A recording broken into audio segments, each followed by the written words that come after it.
All right, welcome back, everyone. Ready for another deep dive. Let's do it. Always ready to explore something new. Today, we're looking at something that's been catching my eye, the rise of Manchester, England, as Sanchez. like a, major hub for MMA fighters. Interesting. And it's like, who knew, right? Manchester's famous for football, Right.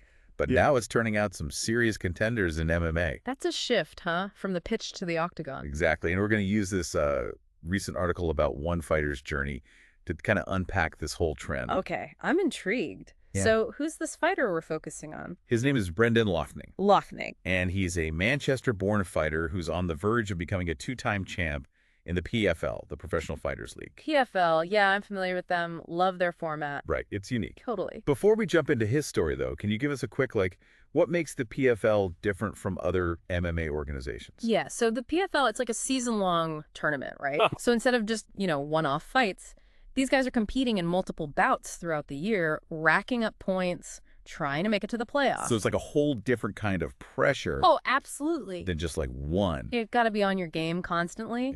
Yeah. Managing injuries, changing up your strategy. Like it's a whole different ball game.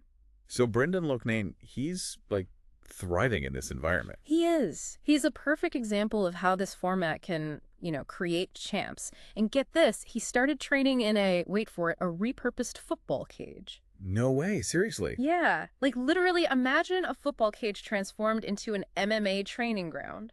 That's wild. It really shows you how the sport's grown organically in the city, like they're finding space wherever they can to train. Like true grassroots. Grassroots. And now this guy's fighting for millions of dollars. Talk about a journey, right?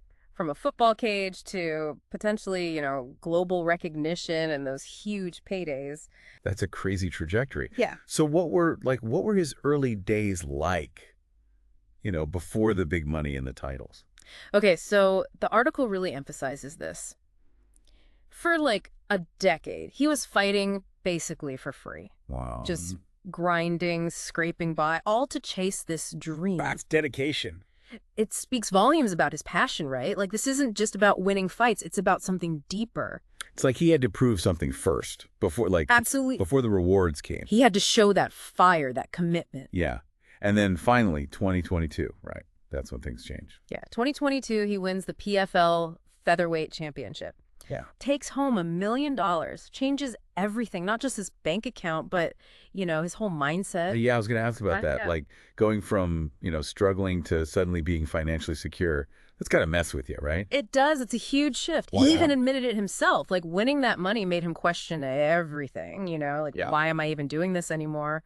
The pressure of being the champ, the worry about getting complacent, Yeah. totally different challenges. Like a whole new set of obstacles to overcome. Exactly. He had to rediscover that hunger, that drive to compete all over again. So it's like he hit that peak, reached the goal, and then had to figure out, okay, what now? Right, exactly. Uh-huh. And it wasn't a smooth ride, he actually lost the title in 2023. Oh, wow.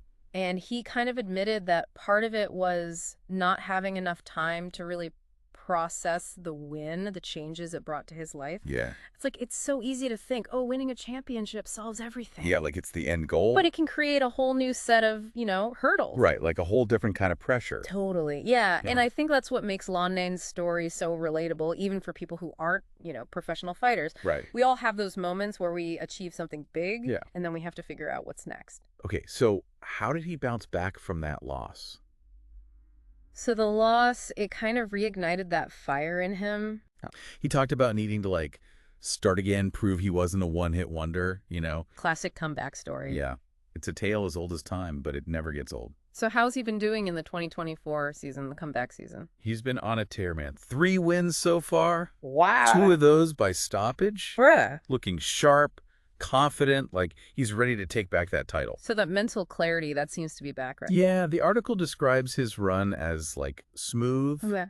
no major injuries, performing well, and just seems happy, genuinely enjoying the process. That's got to be a huge advantage, that mental stability. Oh, absolutely. But here's the thing, this smooth sailing, it might be a little deceptive. Oh, why's that? Because in the upcoming final, he's facing his toughest challenge yet. Okay. This guy, Timur Khizriev, Kisriev? yeah, undefeated wrestler, Totally different style than anyone Loughnane's faced so far in this tournament. Okay, so a real test for him. Big time. Yeah. The article, it describes Khizriev as wrestling the life out of his opponents. Oh, wow. That's intense. It's a vivid description. It is. Sets the stage for a really interesting clash of styles. So for someone who maybe doesn't follow MMA super closely, can you explain what makes this striker versus grappler matchup so, like, exciting? Okay, so imagine this. Loughnane, he's all about precision striking, right? Okay. He's not a brawler. He's like a technician, like a surgeon in the cage, picking his shots, waiting for the perfect moment. So it's about timing, strategy. Exactly. Controlling the distance, landing those kicks, those punches, like he's dissecting his opponent. Okay, so that's Loughnane. Now, what about Khizriev? How does he fight? Oh, he's relentless, man. A pressure fighter, Okay. always pushing forward, closing the distance, wants to take the fight to the ground, wear you down with his wrestling, just dominate physically. Okay, so it's like two completely opposite approaches. Right, and that's what makes it so unpredictable. Yeah. It's not just about who's stronger or faster, it's about who can control the fight, impose their game plan. So do you think, experience could play a big role here? Oh, definitely. This is a 5-round fight, so endurance, mental toughness, that's huge. Loughnane, he's been in those high-pressure situations before. He knows how to adapt. Right. That could be crucial. So Loughnane's been there, done that, and he also has that $1 million win under his belt. Right, which could give him, a mental edge. Yeah. Like, he knows what it takes to win at the highest level, and that financial stability, that can't be underestimated either. Right, like he doesn't have to worry about, making ends meet. Exactly. He can focus solely on training, getting better, working with the best coaches, traveling to specialized camps. It's like a whole different level of preparation. Absolutely. It's a luxury a lot of fighters just don't have. Which brings us back to that bigger picture we were talking about. Yeah. Manchester's rise as an MMA powerhouse. Right. Loughnane, he's not an isolated case. Yeah. He's part of this wave of talent coming out of Manchester. And it's not just coincidence, So what do you think it is? What's fueling this phenomenon? Well, Manchester has always had this reputation for, tough, resilient people, right? Yeah. Think about their history, the industrial past, the working class roots, that passion for football. There's this grit, this determination that's almost like in their DNA. It's like that fighting spirit. It's translated from the football pitch to the MMA cage. Exactly. And it's not just the fighters themselves, it's the whole ecosystem. Yeah. They've built this network of gyms, coaches, training partners, like a real sense of community, a shared passion for the sport. And that story about Loughnane starting in a repurposed football cage. Yeah. That really highlights that grassroots development. Right, like they had to fight for every inch of training space. Yeah. Which probably instilled this hunger, this resilience in them. Right. There's something to be said for having to overcome obstacles. It builds character. It fuels that determination. And it creates a bond, between those who share that struggle. Yeah, I can see that. So we've got this mix of talent, community support, and this history of resilience. It's a recipe for success. And it's working. So bringing it back to Loughnane, this upcoming title fight, we've talked about his journey, his opponent's style, this whole Manchester scene. What are your predictions? What should we be watching for when these two styles collide? It's going to be fascinating. I think it comes down to, can Loughnane keep Khizriev at bay, use those kicks, keep him at a distance, and land those punches? So he has to fight smart. Oh, yeah, totally tactical, can't get dragged into a brawl, Right, because that's Khizriev's game. Exactly. Khizriev wants it messy, wants to grind Loughnane down. Yeah, wear him out. The article even mentioned Khizriev's been working with a strength and conditioning coach. Oh, wow. Specifically to prep for the later rounds. So he's thinking long game. Oh, yeah. Yeah. He knows if he can drag it out, Yeah. that's where he might have the advantage. So it's not just the technical stuff, the striking versus grappling. Right. It's also who can, mentally. Oh, the mental game is huge. Yeah. Can Loughnane stay disciplined, avoid those takedowns for, 5 whole rounds? Right. Can Khizriev keep up that pressure, that intensity for 25 minutes? And let's not forget, this is for the PFL Championship. $1 million on the line. Stakes are high. Couldn't be higher.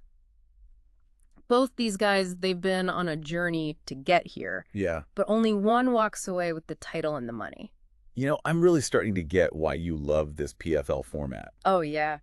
It's more than just, one fight, one night. It's a marathon, not a sprint. Exactly. And it's like these stories, these narratives that come out of It's it. compelling, right? Yeah, you're invested in these fighters. You see their struggles, their wins. Absolutely. And it makes the championship even more, I don't know, meaningful. For sure. And Loughnane's story, it's like, it's tied to this whole rise of Manchester in the MMA world. It's a great example of what's happening there. It's like they're proving you don't have to come from, these traditional MMA hotspots to make it big. Right. They're doing it their own way. It's inspiring. Totally. So we've covered a lot. Loughnane's journey, this PFL format, Manchester's rise. What's like the biggest takeaway for you? I think it's that, success in MMA, it goes beyond just physical skill, right? Okay. It's about mental toughness, adaptability, even financial stability. Loughnane's story, it shows that. Yeah, he's had to overcome a lot. He's had to adapt, evolve his fighting style, and now, look at him, on the verge of being a two-time champ. It's a great story. So will he do it? Will he reclaim that title? Who knows? That's the beauty of it. We'll have to wait and see. And what other Manchester fighters will be making waves? Keep an eye on this city, folks. Something special is brewing there. Thanks for joining us for this deep dive.